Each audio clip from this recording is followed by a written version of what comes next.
উনি তো বলেছিলেন যে মানুষকে উত্তম চরিত্রের অধিকারী করা, ন্যায় ও সত্যে পরিচালিত করা, সমাজের শান্তি ও সাম্য প্রতিষ্ঠা করা।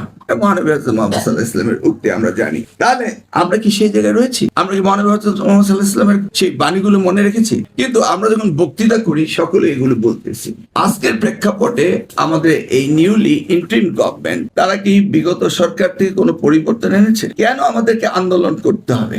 যে দেশের 91% মুসলমান, আর আমরা কি এটা পরীক্ষিত না যে ইসলাম ধর্মে যা রয়েছে এটা যদি আমরা প্র্যাকটিস করি তাহলে এই সমাজটা আমাদের সুন্দর হয়ে যায়? আপনাদের বক্তব্যে কোনো ত্রুটি কি থেকে থাকে যদি আমরা ইসলাম ধর্মকে প্র্যাকটিস করি? এখন গভর্নমেন্ট কতটা করবে সেটাই বিষয়। এখন এই দেশ সংবিধানে রয়েছে সেকুলার রাষ্ট্র, ধর্ম কি কখনো সেকুলার হয়? আমার ধর্ম আমি করব, রাষ্ট্রধর্ম তো ইসলাম রয়েছে। তাহলে এই সেকুলারিজমের পানি উঠিয়ে ওনারা আমাদের শিক্ষায় যে এই যে ধস নেমেছে, এখান থেকে তো আমাদের উত্তরণ হতে হবে। সেই জন্য আমরা চাই রিয়েল লিডারশিপ। আমরা শুনতেছি যে আপনারা আন্দোলনের কথা বলছেন, আমি ভাবতে পারি না আন্দোলন কেন করতে হবে। আমাদের সময়ে আমি একদিন গল্প করে বলছিলাম এবং সত্যি কথা প্রস্তাবও দিয়েছিলাম, হেসে উড়িয়ে দিয়েছিলেন। আমি বলছি বিসিএস পরীক্ষা তো 200 ছিল, আমরা 100 থেকে নিয়ে আসলাম ভাইবা। কারণ 200 যদি হয় এখানে নেপোটিজম ফেভারিটিজম খুব বেশি হতে পারে।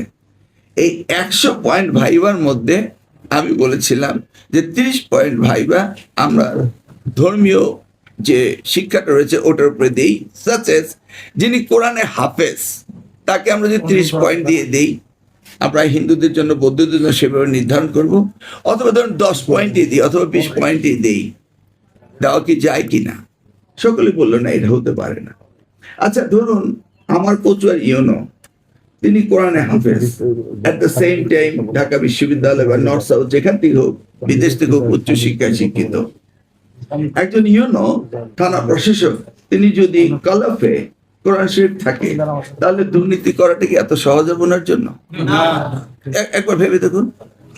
আবার ভেবে দেখুন, আমি যদি বিশেষ পরীক্ষা ভাই ভাই দিতেই যাই, সেই সময় যদি মনেই করি যে 10% বা 20 পয়েন্ট বা 30 পয়েন্ট কোরআনে হাফেজের জন্য দেওয়া হচ্ছে, তো সেই ক্ষেত্রে তো আমি প্র্যাকটিস করে মুখস্থও করতে পারি, কোরআন শরীফ পারি না?